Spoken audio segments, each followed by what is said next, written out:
나이가 들어서 말이 많아진 사람을 보신 적 있으신가요? 그런 사람들이 가벼운 입으로 이런 말 저런 말 하게 되면 결국 화를 입는 것을 자주 보게 됩니다. 부처님은 나이가 들수록 입을 무겁게 하라고 말씀하셨습니다. 오늘은 나이가 들수록 절대 하지 말아야 하는 4가지 말을 비롯한 말씀 배우겠습니다. 나이가 들수록 다음 4가지 말은 절대 하지 말라. 욕심을 적게 가졌다고 해서 나는 욕심을 적게 가졌다고 말하지 말라. 만족함을 알았다고 해서 나는 만족할 줄 알았다고 말하지 말라. 멀리 떠나는 것을 즐거워한다고 해서 나는 멀리 떠나는 것을 즐거워한다고 말하지 말라.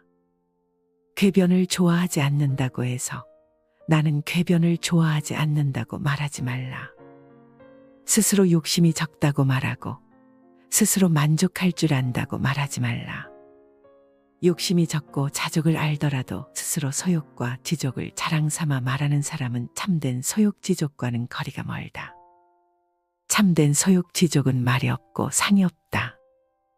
수저가 밥맛을 모르듯이 자연스러운 두타행의 수행자는 스스로 소욕지족을 모르고 청빈한 삶을 입에 담지 않는다. 수행을 잘한다고 보시를 많이 했다고 착한 일을 많이 했다고 욕심이 적다고 스스로 말하지 말라. 참으로 욕심을 적게 가진 사람이라면 말할 것도 없다. 스스로 욕심이 많기 때문에 욕심을 적게 가졌다고 애써 표현하는 것일 뿐. 만족함을 알았다면 그것으로 딱 끊어진 것이지 애써 말로써 표현할 것은 무엇인가. 말로 표현되면 그것은 벌써 진실과 멀어진다. 어떤 말도 온전히 있는 그대로를 드러내줄 수는 없다. 참된 실제는 말 없는 가운데 침묵으로써 온전히 드러난다. 한 수행자가 있었다. 그는 평소에 꼿꼿이 허리를 세우고 결가부자로 삼매에 들곤 했지만 신도들이 찾아와 법을 물을 때면 언제나 허리를 느슨히 하고 자세를 편안하게 바꾸곤 했다. 더욱이 어린아이들이 찾아올 때면 동년배의 친구처럼 어린아이가 되어 뛰어놀곤 했다. 또 다른 수행자가 있었다. 그는 평소에는 나태하고 게으르며 수행과는 거리가 멀었지만 신도들이 찾아올 때면 남들의 눈을 의식해 언제나 허리를 꼿꼿이 세우고 결가부자를 한 채 위엄을 잃지 않았다. 나는 과연 어떤 수행자인가? 참된 수행은 수행을 드러내지 않으며 언제나 은밀함을 지킨다. 나쁜 소문을 옮기지 마라. 비록 나쁜 소문이 퍼졌다 하더라도 수행자는 그것을 기꺼이 참을 수 있어야 한다. 뜬 소문으로 고민할 필요도 없고 그로 인해 스스로 괴로워할 것도 없다. 어떤 소리를 듣고 두려워한다면 숲속의 짐승들과 무엇이 다를 것인가? 무엇을 들었다고 가볍고 성급하다면 큰 뜻을 이룰 수 없다.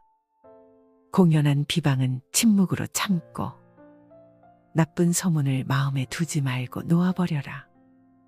한평생 세상을 살면서 나쁜 소문이나 비방을 한 번쯤 들어보지 않는 사람이 있는가? 아무리 성자라고 할지라도 아무리 조심스럽게 산다고 할지라도 비방을 듣지 않을 수는 없다. 나쁜 소문이나 비방이 없기를 바란다는 것 자체가 욕심이다. 사람은 때때로 칭찬도 받아야 하지만 마찬가지로 때때로 비난도 듣고 나쁜 소문에도 시달려봐야 어느 극단에도 치우치지 않을 수 있는 자기중심을 잡을 수 있는 힘이 생긴다. 비난을 두려워하지 말라. 뜬 소문에 괴로워하지도 말라. 그런 나쁜 소문에 휘둘린다는 것은 얼마나 짐승스러운가. 소리에 놀라지 않는 사자처럼 그물에 걸리지 않는 바람처럼 지늘게 물들지 않는 연꽃처럼 세상의 비방과 칭찬에서 놓여나라. 비방이 없기를 바랄 것이 아니라 비방이 오더라도 그것을 받지 않아 휘둘리지 않을 수 있는 정신을 지키라. 사람을 죽이려고 음식에 독약을 타 진수성찬을 차린다고 하더라도 초대받은 자가 그 음식을 먹지 않는다면 그 음식은 모두 음식을 차린 자의 것이다. 이처럼 부처님께서는 타인이 욕설과 비방을 하더라도 그것을 내가 받지 않으면 그것은 모두 욕한 자의 것일 뿐이라고 하셨다. 독이 든 음식을 먹지 않듯 허망한 뜬 소문이나 비방은 내가 붙잡아 가지지 않으면 그 모든 것이 비방한 자의 것일 뿐이다. 공연한 비방이나 뜬 소문은 받지 말고 놓아버리라. 무엇을 들었다고 금방 좋아하거나 금방 낙담한다면 그러한 가벼움과 성급함이 큰 뜻을 이루지 못하게 한다. 모든 비방을 침묵으로 참고 나쁜 소문을 마음에 두지 말고 빨리 놓아버려라. 모든 재앙은 입으로부터 나온다. 그러니 함부로 입을 놀리거나 듣기 싫어하는 말을 하지 말라.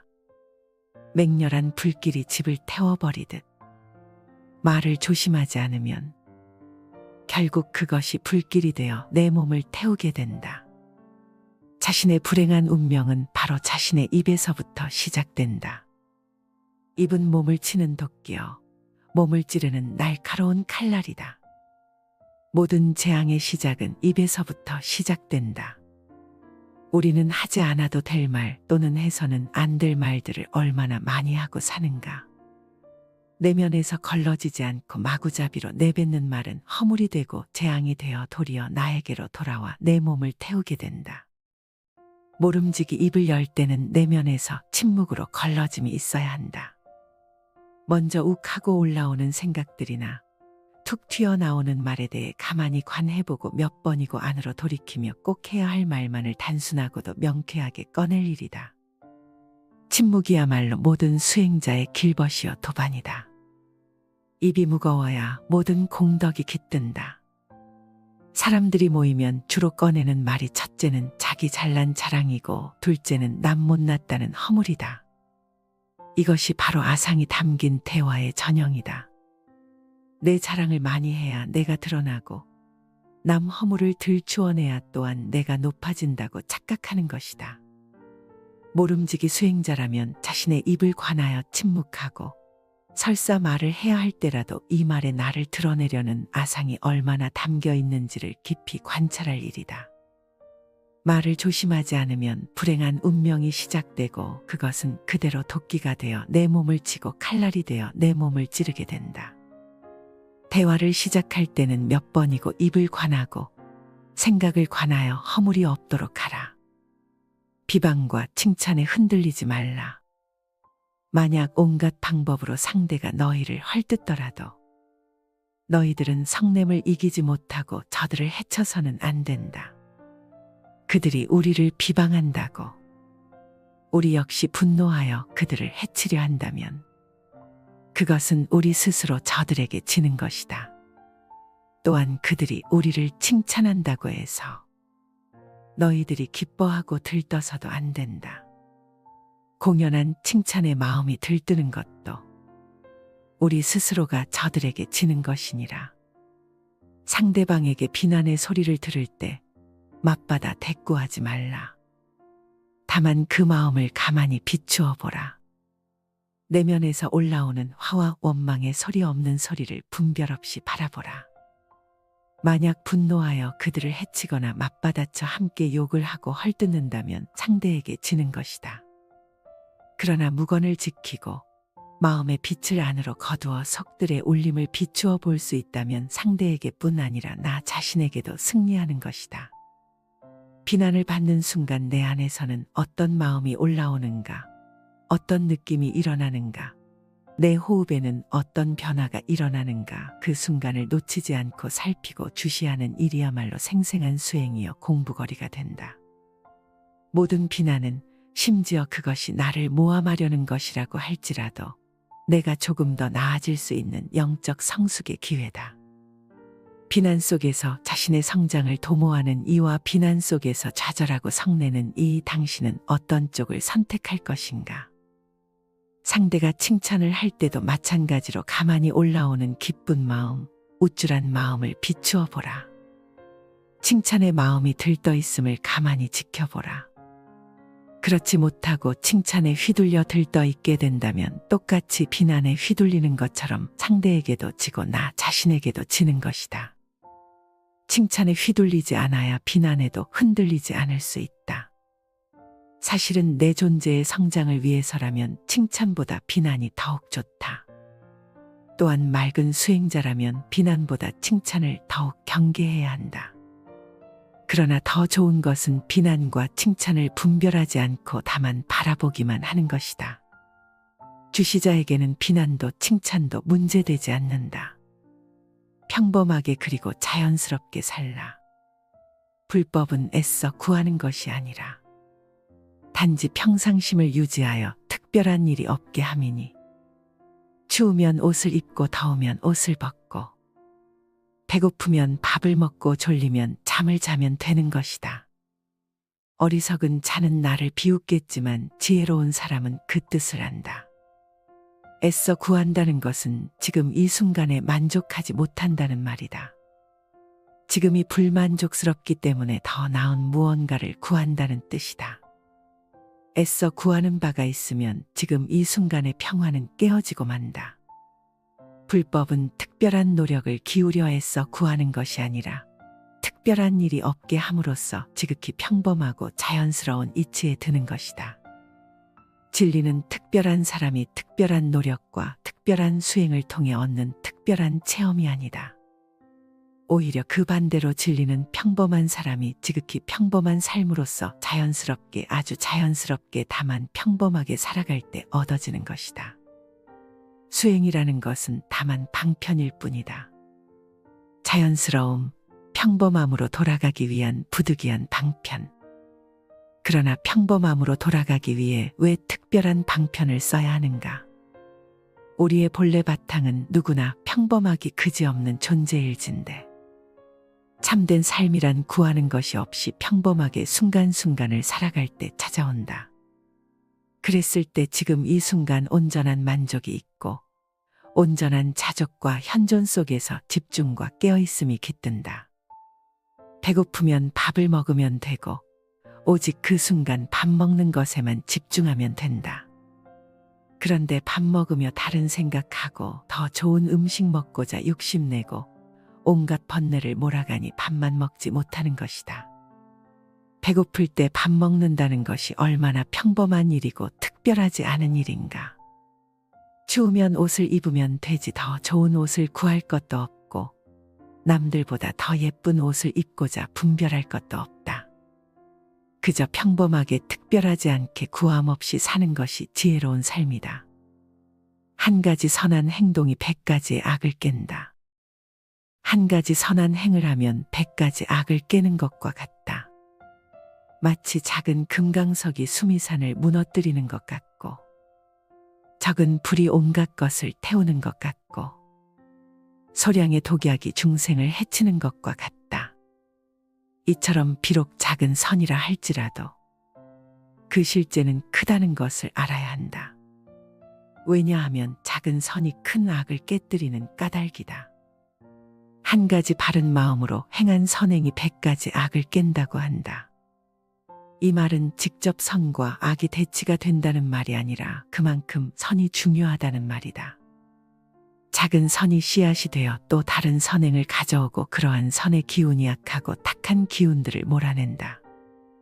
유유상종으로 선은 선을 끌어당기고 악은 또 다른 악을 부른다. 그러니 작은 선이라도 하나를 행한다면 그 선행은 곧장 또 다른 선을 몰고 온다. 한 번의 선업은 수많은 선업들과 공명한다.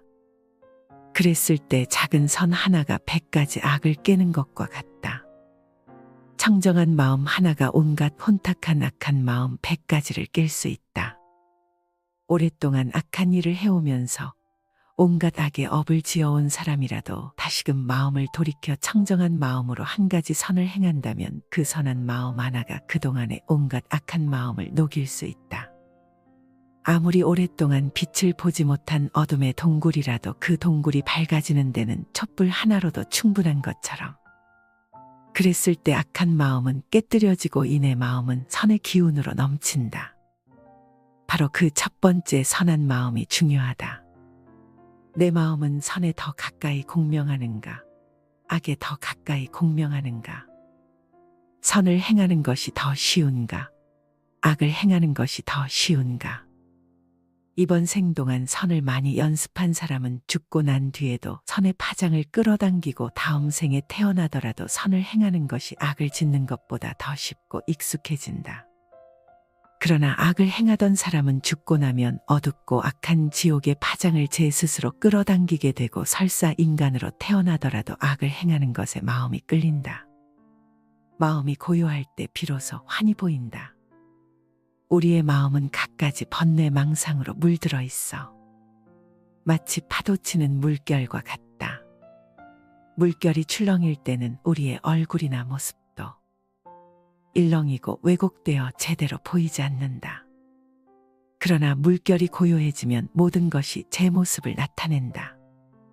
저 연못이 바람 한 점 없이 고요하고 맑으면 물밑까지 훤히 보이는 것처럼 우리 마음은 한시도 고요하고 잔잔하지 못하고 번뇌망상으로 물들어 있다.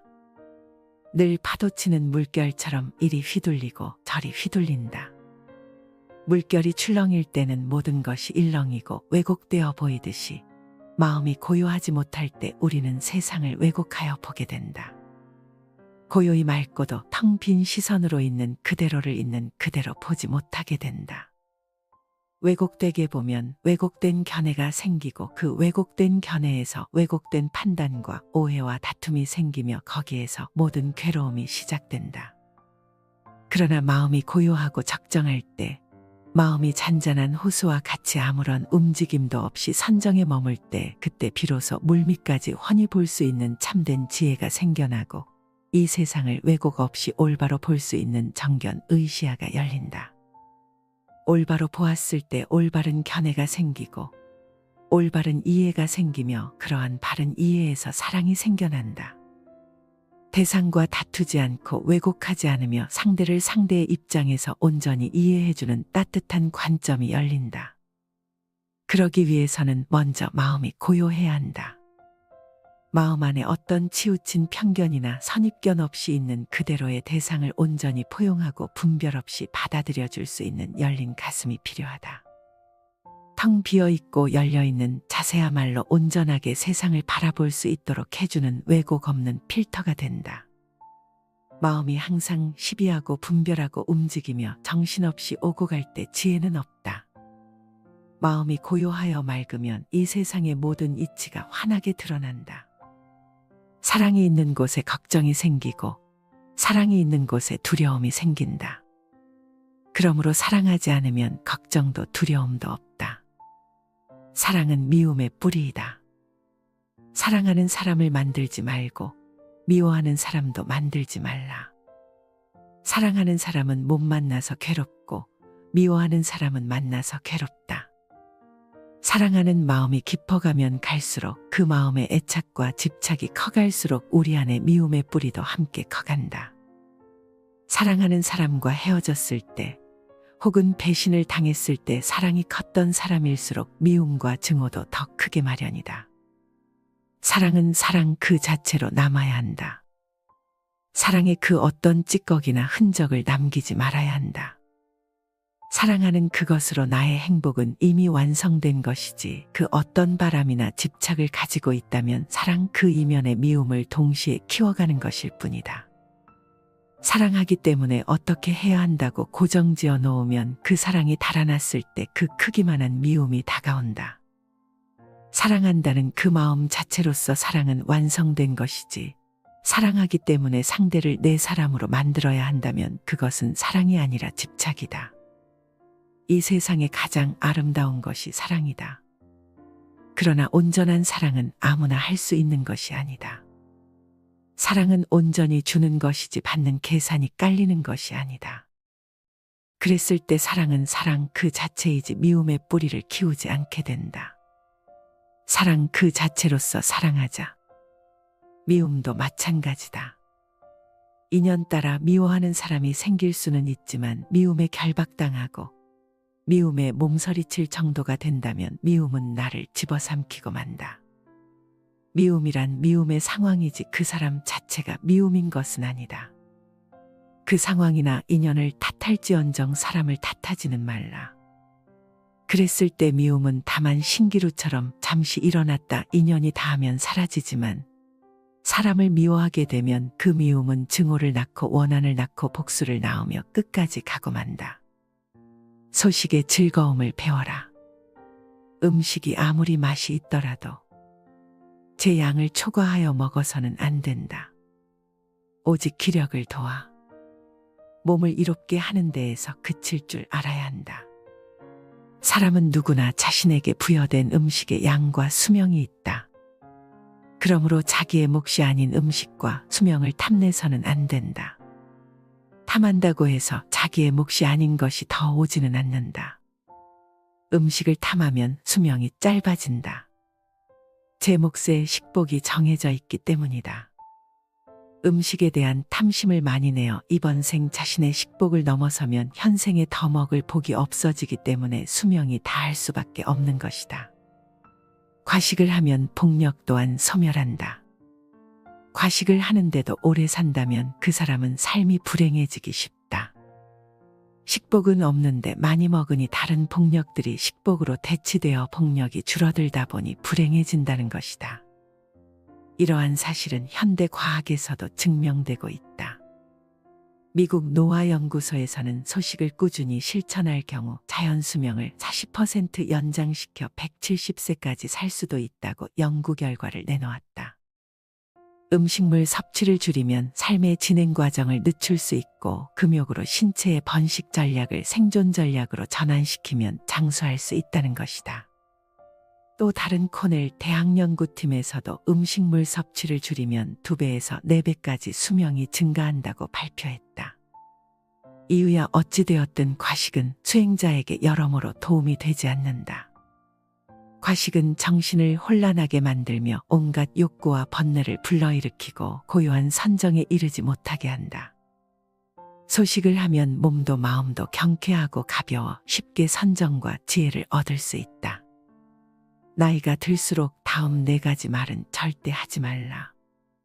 욕심을 적게 가졌다고 해서 나는 욕심을 적게 가졌다고 말하지 말라. 만족함을 알았다고 해서 나는 만족할 줄 알았다고 말하지 말라. 멀리 떠나는 것을 즐거워한다고 해서 나는 멀리 떠나는 것을 즐거워한다고 말하지 말라. 궤변을 좋아하지 않는다고 해서 나는 궤변을 좋아하지 않는다고 말하지 말라. 스스로 욕심이 적다고 말하고 스스로 만족할 줄 안다고 말하지 말라. 욕심이 적고 자족을 알더라도 스스로 소욕과 지족을 자랑 삼아 말하는 사람은 참된 소욕지족과는 거리가 멀다. 참된 소욕지족은 말이 없고 상이 없다. 수저가 밥맛을 모르듯이 자연스러운 두타행의 수행자는 스스로 소욕지족을 모르고 청빈한 삶을 입에 담지 않는다. 수행을 잘한다고 보시를 많이 했다고 착한 일을 많이 했다고 욕심이 적다고 스스로 말하지 말라. 참으로 욕심을 적게 가진 사람이라면 말할 것도 없다. 스스로 욕심이 많기 때문에 욕심을 적게 가졌다고 애써 표현하는 것일 뿐. 만족함을 알았다면 그것으로 딱 끊어진 것이지 애써 말로써 표현할 것은 무엇인가. 말로 표현되면 그것은 벌써 진실과 멀어진다. 어떤 말도 온전히 있는 그대로를 드러내줄 수는 없다. 참된 실제는 말 없는 가운데 침묵으로써 온전히 드러난다. 한 수행자가 있었다. 그는 평소에 꼿꼿이 허리를 세우고 결가부자로 삼매에 들곤 했지만 신도들이 찾아와 법을 물을 때면 언제나 허리를 느슨히 하고 자세를 편안하게 바꾸곤 했다. 더욱이 어린아이들이 찾아올 때면 동년배의 친구처럼 어린아이가 되어 뛰어놀곤 했다. 또 다른 수행자가 있었다. 그는 평소에는 나태하고 게으르며 수행과는 거리가 멀었지만 신도들이 찾아올 때면 남들의 눈을 의식해 언제나 허리를 꼿꼿이 세우고 결가부자를 한 채 위엄을 잃지 않았다. 나는 과연 어떤 수행자인가? 참된 수행은 수행을 드러내지 않으며 언제나 은밀함을 지킨다. 나쁜 소문을 옮기지 마라. 비록 나쁜 소문이 퍼졌다 하더라도 수행자는 그것을 기꺼이 참을 수 있어야 한다. 뜬 소문으로 고민할 필요도 없고 그로 인해 스스로 괴로워할 것도 없다. 어떤 소리를 듣고 두려워한다면 숲속의 짐승들과 무엇이 다를 것인가? 무엇을 들었다고 가볍고 성급하다면 큰 뜻을 이룰 수 없다. 공연한 비방은 침묵으로 참고 나쁜 소문을 마음에 두지 말고 놓아버려라. 한평생 세상을 살면서 나쁜 소문이나 비방을 한 번쯤 들어보지 않는 사람이 있는가? 아무리 성자라고 할지라도, 아무리 조심스럽게 산다고 할지라도 비방을 듣지 않을 수는 없다. 나쁜 소문이나 비방이 없기를 바란다는 것 자체가 욕심이다. 사람은 때때로 칭찬도 받아야 하지만 마찬가지로 때때로 비난도 듣고 나쁜 소문에도 시달려봐야 어느 극단에도 치우치지 않을 수 있는 자기중심을 잡을 수 있는 힘이 생긴다. 비난을 두려워하지 말라. 뜬 소문에 괴로워하지도 말라. 그런 나쁜 소문에 휘둘린다는 것은 얼마나 짐승스러운가. 소리에 놀라지 않는 사자처럼, 그물에 걸리지 않는 바람처럼, 진흙에 물들지 않는 연꽃처럼 세상의 비방과 칭찬에서 놓여나라. 비방이 없기를 바랄 것이 아니라 비방이 오더라도 그것을 받지 않아 휘둘리지 않을 수 있는 정신을 지키라. 사람을 죽이려고 음식에 독약을 타 진수성찬을 차린다고 하더라도 초대받은 자가 그 음식을 먹지 않는다면 그 음식은 모두 음식을 차린 자의 것이다. 이처럼 부처님께서는 타인이 욕설과 비방을 하더라도 그것을 내가 받지 않으면 그것은 모두 욕한 자의 것일 뿐이라고 하셨다. 독이 든 음식을 먹지 않듯 허망한 뜬 소문이나 비방은 내가 붙잡아 가지지 않으면 그 모든 것이 비방한 자의 것일 뿐이다. 공연한 비방이나 뜬 소문은 받지 말고 놓아버리라. 무엇을 들었다고 금방 좋아하거나 금방 낙담한다면 그러한 가벼움과 성급함이 큰 뜻을 이루지 못하게 한다. 모든 비방을 침묵으로 참고 나쁜 소문을 마음에 두지 말고 빨리 놓아버려라. 모든 재앙은 입으로부터 나온다. 그러니 함부로 입을 놀리거나 듣기 싫어하는 말을 하지 말라. 맹렬한 불길이 집을 태워버리듯 말을 조심하지 않으면 결국 그것이 불길이 되어 내 몸을 태우게 된다. 자신의 불행한 운명은 바로 자신의 입에서부터 시작된다. 입은 몸을 치는 도끼여 몸을 찌르는 날카로운 칼날이다. 모든 재앙의 시작은 입에서부터 시작된다.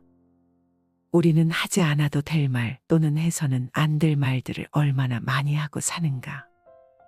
내면에서 걸러지지 않고 마구잡이로 내뱉는 말은 허물이 되고 재앙이 되어 도리어 나에게로 돌아와 내 몸을 태우게 된다. 모름지기 입을 열 때는 내면에서 침묵으로 걸러짐이 있어야 한다. 먼저 욱하고 올라오는 생각들이나 툭 튀어나오는 말에 대해 가만히 관해보고 몇 번이고 안으로 돌이키며 꼭 해야 할 말만을 단순하고도 명쾌하게 꺼낼 일이다. 침묵이야말로 모든 수행자의 길벗이요 도반이다. 입이 무거워야 모든 공덕이 깃든다. 사람들이 모이면 주로 꺼내는 말이 첫째는 자기 잘난 자랑이고 둘째는 남 못났다는 허물이다. 이것이 바로 아상이 담긴 대화의 전형이다.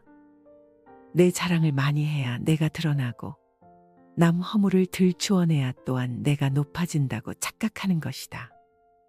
모름지기 수행자라면 자신의 입을 관하여 침묵하고 설사 말을 해야 할 때라도 이 말에 나를 드러내려는 아상이 얼마나 담겨 있는지를 깊이 관찰할 일이다. 말을 조심하지 않으면 불행한 운명이 시작되고 그것은 그대로 도끼가 되어 내 몸을 치고 칼날이 되어 내 몸을 찌르게 된다. 대화를 시작할 때는 몇 번이고 입을 관하고 생각을 관하여 허물이 없도록 하라. 비방과 칭찬에 흔들리지 말라. 만약 온갖 방법으로 상대가 너희를 헐뜯더라도 너희들은 성냄을 이기지 못하고 저들을 해쳐서는 안 된다. 그들이 우리를 비방한다고 우리 역시 분노하여 그들을 해치려 한다면 그것은 우리 스스로 저들에게 지는 것이다. 또한 그들이 우리를 칭찬한다고 해서 너희들이 기뻐하고 들떠서도 안 된다. 공연한 칭찬에 마음이 들뜨는 것도 우리 스스로가 저들에게 지는 것이니라. 상대방에게 비난의 소리를 들을 때 맞받아 대꾸하지 말라. 다만 그 마음을 가만히 비추어 보라. 내면에서 올라오는 화와 원망의 소리 없는 소리를 분별 없이 바라보라. 만약 분노하여 그들을 해치거나 맞받아쳐 함께 욕을 하고 헐뜯는다면 상대에게 지는 것이다. 그러나 무건을 지키고 마음의 빛을 안으로 거두어 속들의 울림을 비추어 볼 수 있다면 상대에게뿐 아니라 나 자신에게도 승리하는 것이다. 비난을 받는 순간 내 안에서는 어떤 마음이 올라오는가, 어떤 느낌이 일어나는가, 내 호흡에는 어떤 변화가 일어나는가, 그 순간을 놓치지 않고 살피고 주시하는 일이야말로 생생한 수행이여 공부거리가 된다. 모든 비난은 심지어 그것이 나를 모함하려는 것이라고 할지라도 내가 조금 더 나아질 수 있는 영적 성숙의 기회다. 비난 속에서 자신의 성장을 도모하는 이와 비난 속에서 좌절하고 성내는 이, 당신은 어떤 쪽을 선택할 것인가? 상대가 칭찬을 할 때도 마찬가지로 가만히 올라오는 기쁜 마음, 우쭐한 마음을 비추어 보라. 칭찬의 마음이 들떠 있음을 가만히 지켜보라. 그렇지 못하고 칭찬에 휘둘려 들떠 있게 된다면 똑같이 비난에 휘둘리는 것처럼 상대에게도 지고 나 자신에게도 지는 것이다. 칭찬에 휘둘리지 않아야 비난에도 흔들리지 않을 수 있다. 사실은 내 존재의 성장을 위해서라면 칭찬보다 비난이 더욱 좋다.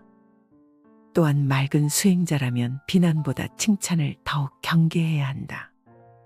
그러나 더 좋은 것은 비난과 칭찬을 분별하지 않고 다만 바라보기만 하는 것이다. 주시자에게는 비난도 칭찬도 문제되지 않는다. 평범하게 그리고 자연스럽게 살라. 불법은 애써 구하는 것이 아니라 단지 평상심을 유지하여 특별한 일이 없게 함이니 추우면 옷을 입고 더우면 옷을 벗고 배고프면 밥을 먹고 졸리면 잠을 자면 되는 것이다.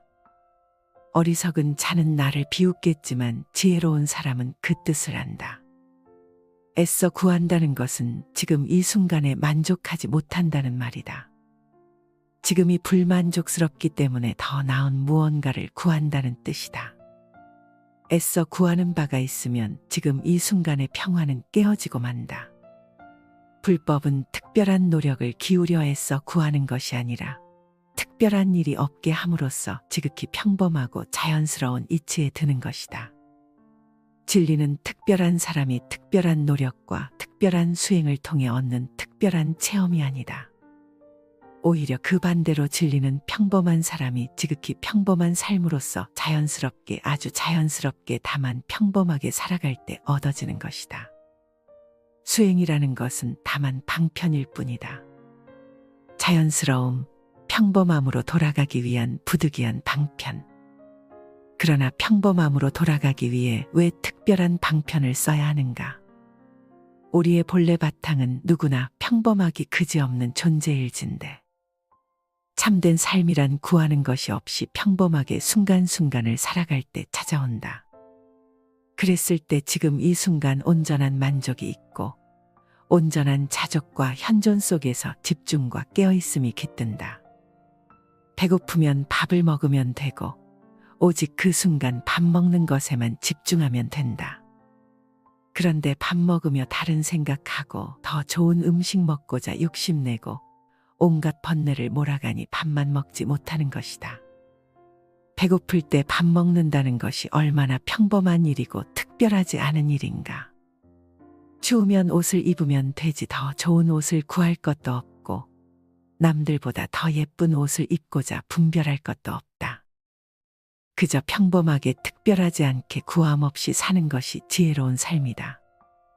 한 가지 선한 행동이 100가지의 악을 깬다. 한 가지 선한 행을 하면 100가지 악을 깨는 것과 같다. 마치 작은 금강석이 수미산을 무너뜨리는 것 같고 적은 불이 온갖 것을 태우는 것 같고 소량의 독약이 중생을 해치는 것과 같다. 이처럼 비록 작은 선이라 할지라도 그 실제는 크다는 것을 알아야 한다. 왜냐하면 작은 선이 큰 악을 깨뜨리는 까닭이다. 한 가지 바른 마음으로 행한 선행이 100가지 악을 깬다고 한다. 이 말은 직접 선과 악이 대치가 된다는 말이 아니라 그만큼 선이 중요하다는 말이다. 작은 선이 씨앗이 되어 또 다른 선행을 가져오고 그러한 선의 기운이 약하고 탁한 기운들을 몰아낸다. 유유상종으로 선은 선을 끌어당기고 악은 또 다른 악을 부른다. 그러니 작은 선이라도 하나를 행한다면 그 선행은 곧장 또 다른 선을 몰고 온다. 한 번의 선업은 수많은 선업들과 공명한다. 그랬을 때 작은 선 하나가 100가지 악을 깨는 것과 같다. 청정한 마음 하나가 온갖 혼탁한 악한 마음 100가지를 깰 수 있다. 오랫동안 악한 일을 해오면서 온갖 악의 업을 지어온 사람이라도 다시금 마음을 돌이켜 청정한 마음으로 한 가지 선을 행한다면 그 선한 마음 하나가 그동안의 온갖 악한 마음을 녹일 수 있다. 아무리 오랫동안 빛을 보지 못한 어둠의 동굴이라도 그 동굴이 밝아지는 데는 촛불 하나로도 충분한 것처럼 그랬을 때 악한 마음은 깨뜨려지고 이내 마음은 선의 기운으로 넘친다. 바로 그 첫 번째 선한 마음이 중요하다. 내 마음은 선에 더 가까이 공명하는가, 악에 더 가까이 공명하는가? 선을 행하는 것이 더 쉬운가, 악을 행하는 것이 더 쉬운가? 이번 생 동안 선을 많이 연습한 사람은 죽고 난 뒤에도 선의 파장을 끌어당기고 다음 생에 태어나더라도 선을 행하는 것이 악을 짓는 것보다 더 쉽고 익숙해진다.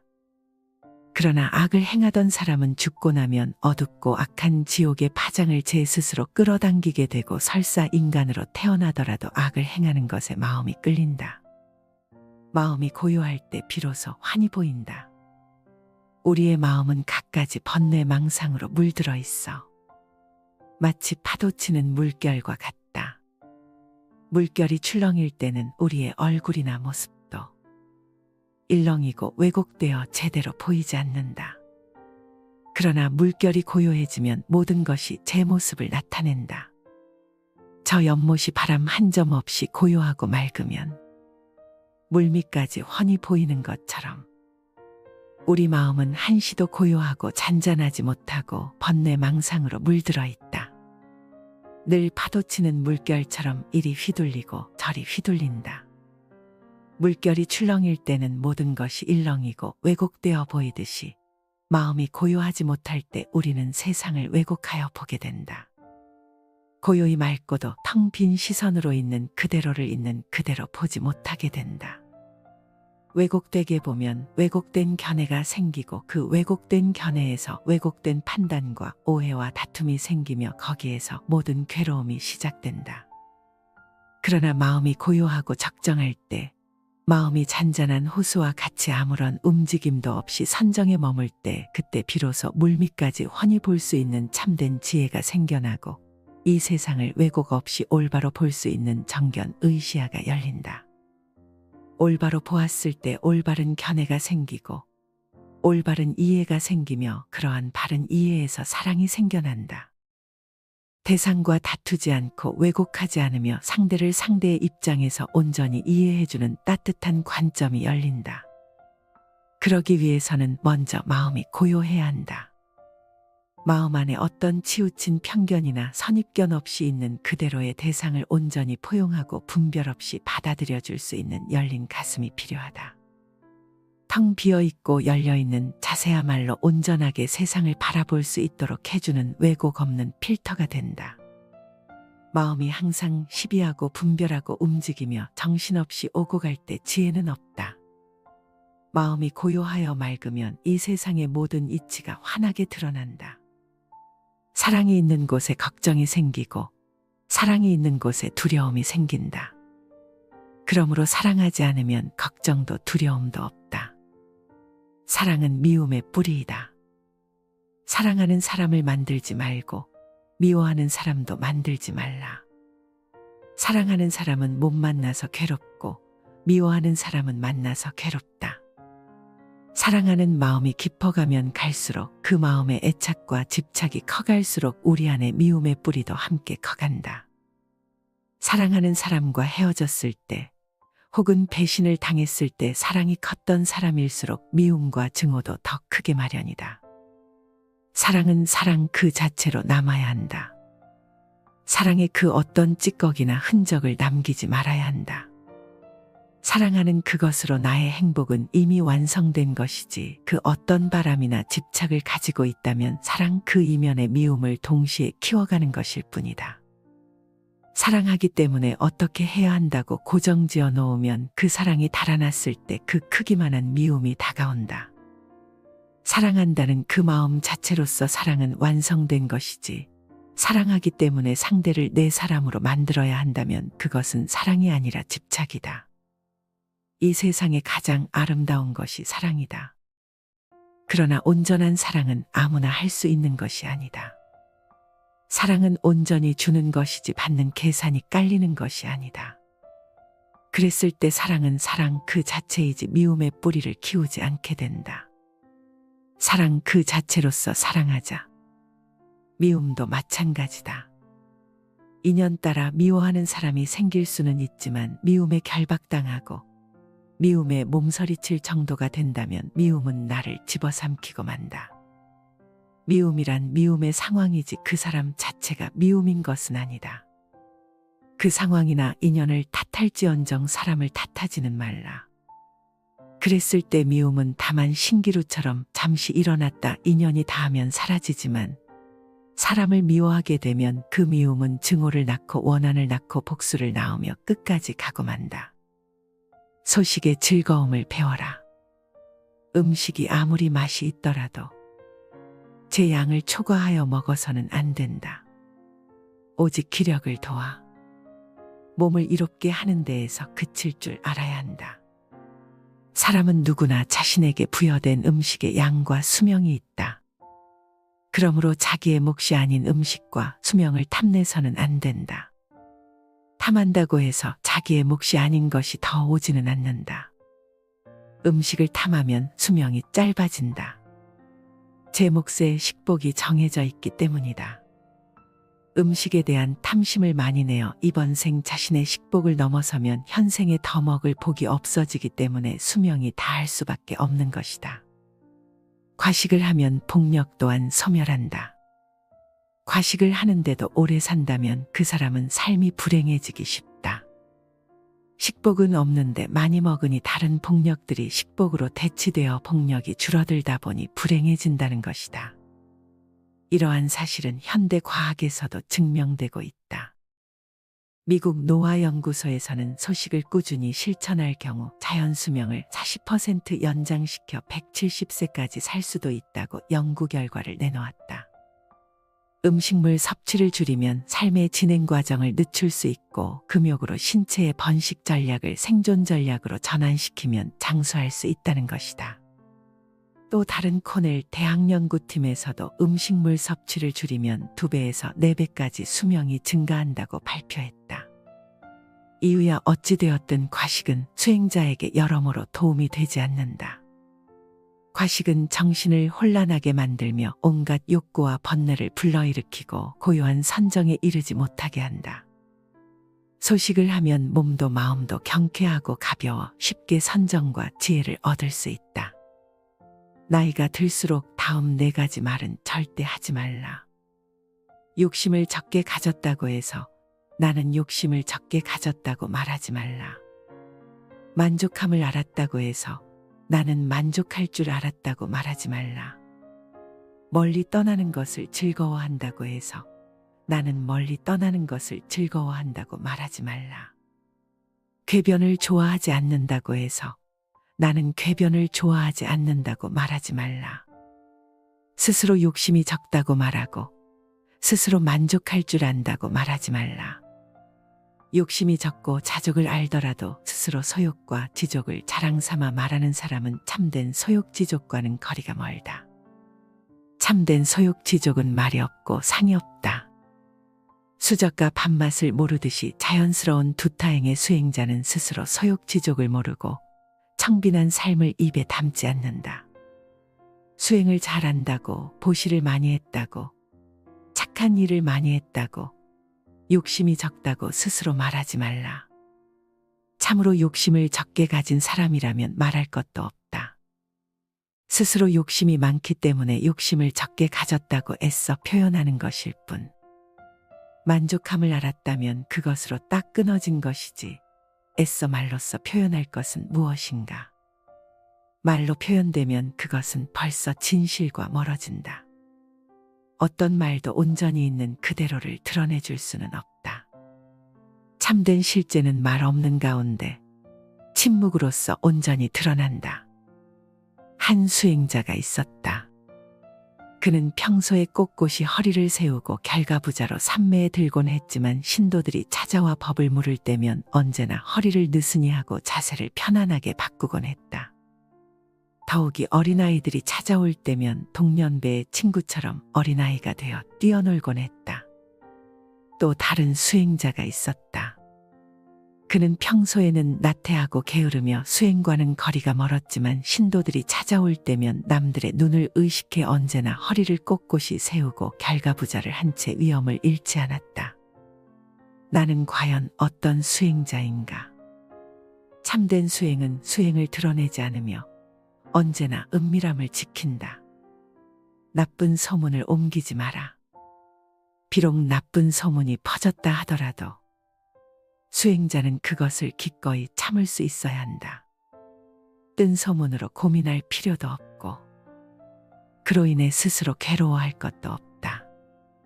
어떤 소리를 듣고 두려워한다면 숲속의 짐승들과 무엇이 다를 것인가? 무엇을 들었다고 가볍고 성급하다면 큰 뜻을 이룰 수 없다. 공연한 비방은 침묵으로 참고 나쁜 소문을 마음에 두지 말고 놓아버려라. 한평생 세상을 살면서 나쁜 소문이나 비방을 한 번쯤 들어보지 않는 사람이 있는가? 아무리 성자라고 할지라도 아무리 조심스럽게 산다고 할지라도 비방을 듣지 않을 수는 없다. 나쁜 소문이나 비방이 없기를 바란다는 것 자체가 욕심이다. 사람은 때때로 칭찬도 받아야 하지만 마찬가지로 때때로 비난도 듣고 나쁜 소문에도 시달려봐야 어느 극단에도 치우치지 않을 수 있는 자기중심을 잡을 수 있는 힘이 생긴다. 비난을 두려워하지 말라. 뜬 소문에 괴로워하지도 말라. 그런 나쁜 소문에 휘둘린다는 것은 얼마나 짐승스러운가. 소리에 놀라지 않는 사자처럼 그물에 걸리지 않는 바람처럼 진흙에 물들지 않는 연꽃처럼 세상의 비방과 칭찬에서 놓여나라. 비방이 없기를 바랄 것이 아니라 비방이 오더라도 그것을 받지 않아 휘둘리지 않을 수 있는 정신을 지키라.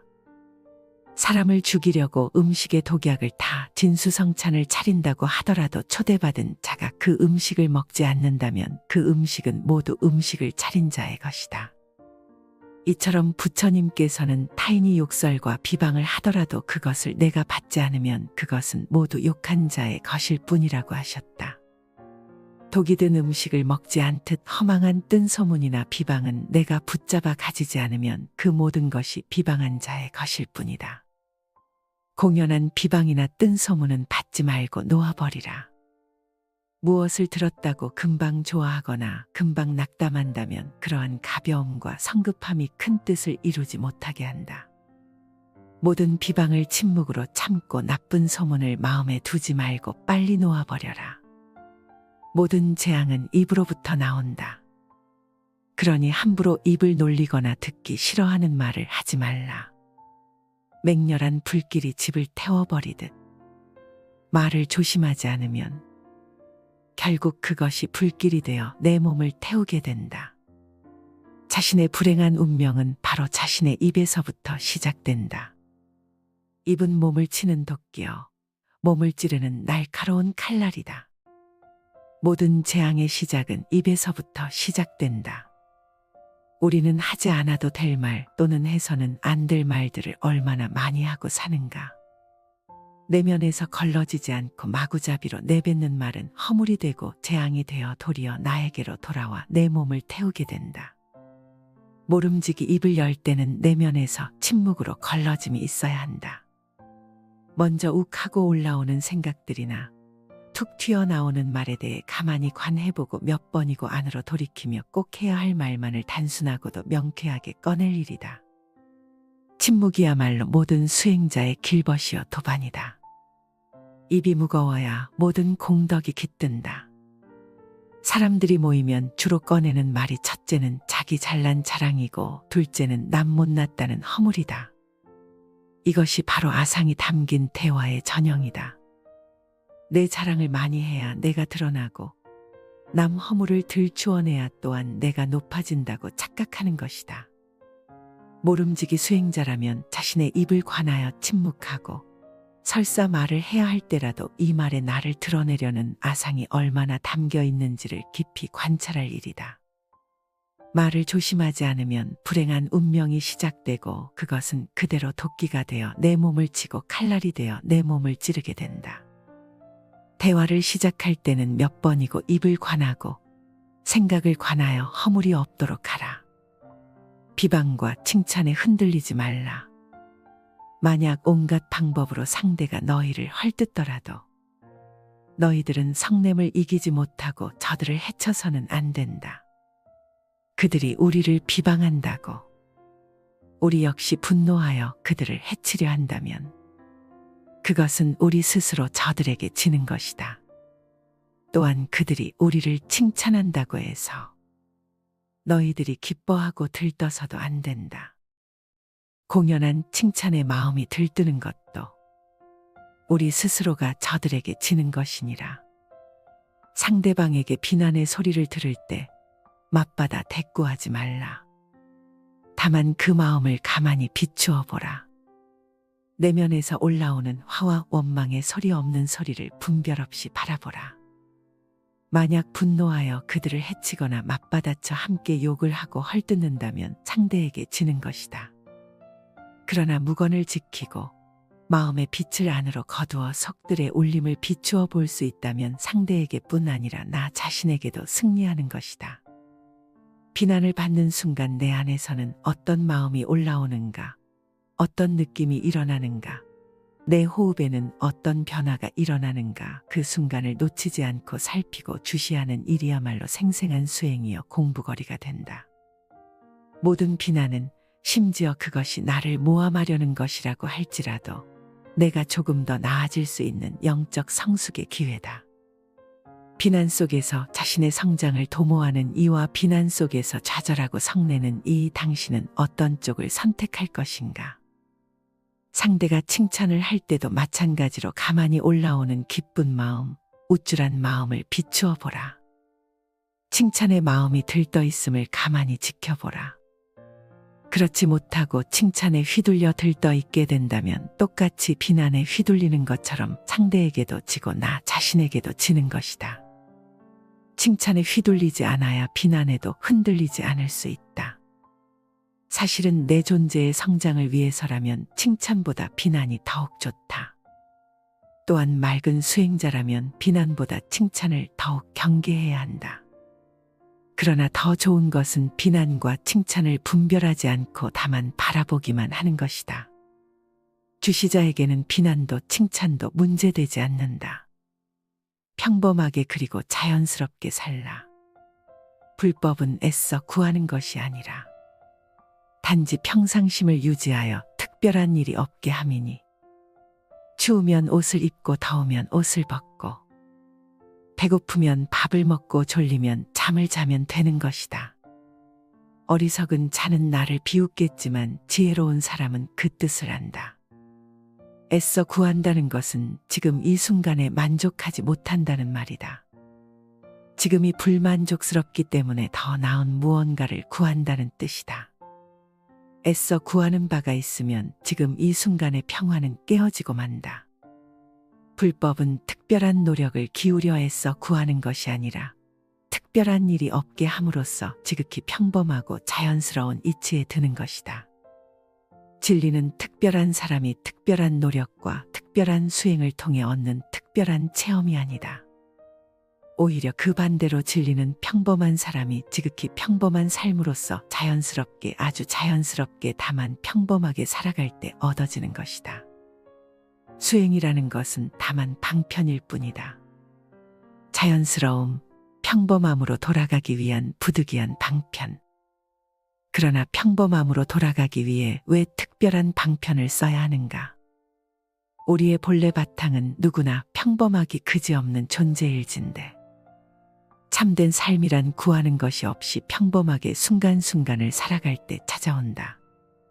그랬을 때 지금 이 순간 온전한 만족이 있고 온전한 자족과 현존 속에서 집중과 깨어있음이 깃든다. 배고프면 밥을 먹으면 되고 오직 그 순간 밥 먹는 것에만 집중하면 된다. 그런데 밥 먹으며 다른 생각하고 더 좋은 음식 먹고자 욕심내고 온갖 번뇌를 몰아가니 밥만 먹지 못하는 것이다. 배고플 때 밥 먹는다는 것이 얼마나 평범한 일이고 특별하지 않은 일인가. 추우면 옷을 입으면 되지 더 좋은 옷을 구할 것도 없고 남들보다 더 예쁜 옷을 입고자 분별할 것도 없다. 그저 평범하게 특별하지 않게 구함 없이 사는 것이 지혜로운 삶이다. 한 가지 선한 행동이 100가지의 악을 깬다. 한 가지 선한 행을 하면 100가지 악을 깨는 것과 같다. 마치 작은 금강석이 수미산을 무너뜨리는 것 같고 적은 불이 온갖 것을 태우는 것 같고 소량의 독약이 중생을 해치는 것과 같다. 이처럼 비록 작은 선이라 할지라도 그 실제는 크다는 것을 알아야 한다.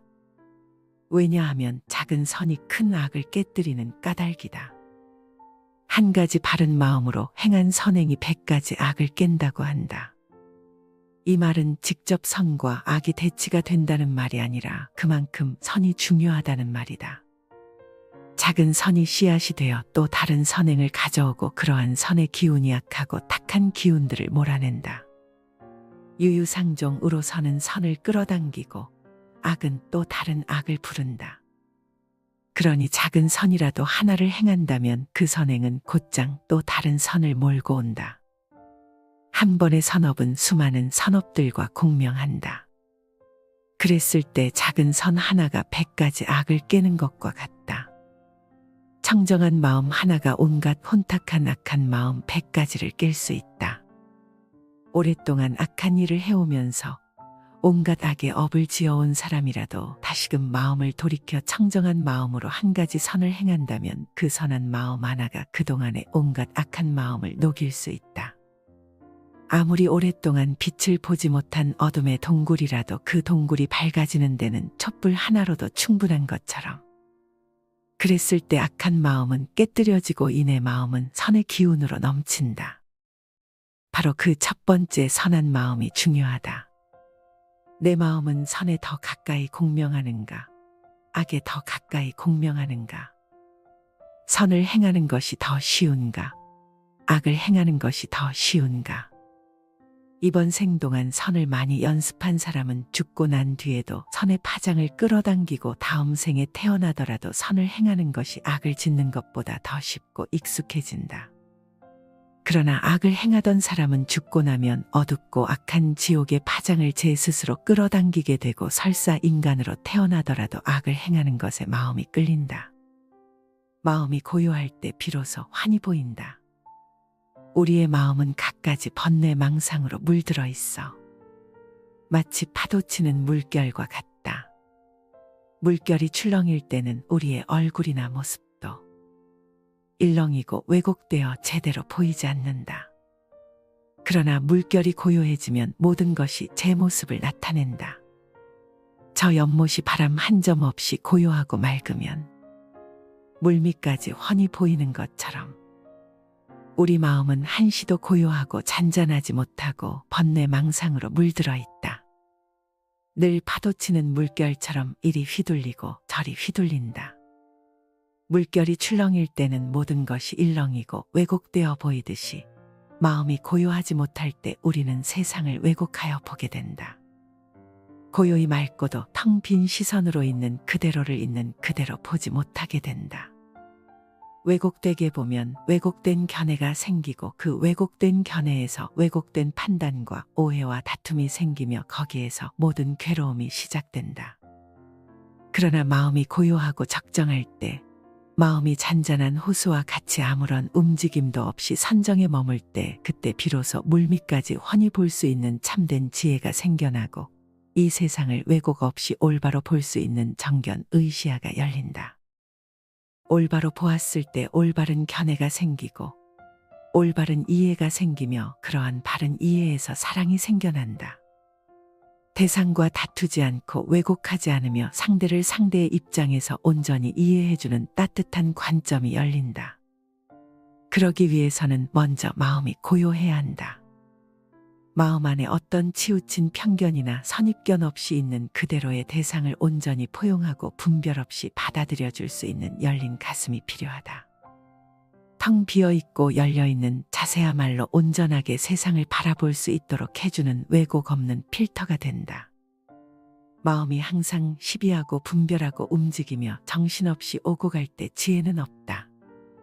마음이 고요하여 맑으면 이 세상의 모든 이치가 환하게 드러난다. 사랑이 있는 곳에 걱정이 생기고 사랑이 있는 곳에 두려움이 생긴다. 그러므로 사랑하지 않으면 걱정도 두려움도 없다. 사랑은 미움의 뿌리이다. 사랑하는 사람을 만들지 말고 미워하는 사람도 만들지 말라.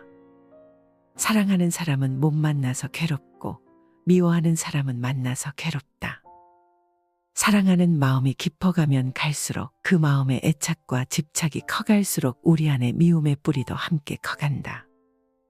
사랑하는 사람과 헤어졌을 때 혹은 배신을 당했을 때 사랑이 컸던 사람일수록 미움과 증오도 더 크게 마련이다. 사랑은 사랑 그 자체로 남아야 한다. 사랑의 그 어떤 찌꺼기나 흔적을 남기지 말아야 한다. 사랑하는 그것으로 나의 행복은 이미 완성된 것이지 그 어떤 바람이나 집착을 가지고 있다면 사랑 그 이면의 미움을 동시에 키워가는 것일 뿐이다. 사랑하기 때문에 어떻게 해야 한다고 고정지어 놓으면 그 사랑이 달아났을 때 그 크기만한 미움이 다가온다. 사랑한다는 그 마음 자체로서 사랑은 완성된 것이지 사랑하기 때문에 상대를 내 사람으로 만들어야 한다면 그것은 사랑이 아니라 집착이다. 이 세상에 가장 아름다운 것이 사랑이다. 그러나 온전한 사랑은 아무나 할 수 있는 것이 아니다. 사랑은 온전히 주는 것이지 받는 계산이 깔리는 것이 아니다. 그랬을 때 사랑은 사랑 그 자체이지 미움의 뿌리를 키우지 않게 된다. 사랑 그 자체로서 사랑하자. 미움도 마찬가지다. 인연 따라 미워하는 사람이 생길 수는 있지만 미움에 결박당하고 미움에 몸서리칠 정도가 된다면 미움은 나를 집어삼키고 만다. 미움이란 미움의 상황이지 그 사람 자체가 미움인 것은 아니다. 그 상황이나 인연을 탓할지언정 사람을 탓하지는 말라. 그랬을 때 미움은 다만 신기루처럼 잠시 일어났다 인연이 닿으면 사라지지만 사람을 미워하게 되면 그 미움은 증오를 낳고 원한을 낳고 복수를 낳으며 끝까지 가고 만다. 소식의 즐거움을 배워라. 음식이 아무리 맛이 있더라도 제 양을 초과하여 먹어서는 안 된다. 오직 기력을 도와 몸을 이롭게 하는 데에서 그칠 줄 알아야 한다. 사람은 누구나 자신에게 부여된 음식의 양과 수명이 있다. 그러므로 자기의 몫이 아닌 음식과 수명을 탐내서는 안 된다. 탐한다고 해서 자기의 몫이 아닌 것이 더 오지는 않는다. 음식을 탐하면 수명이 짧아진다. 제 몫의 식복이 정해져 있기 때문이다.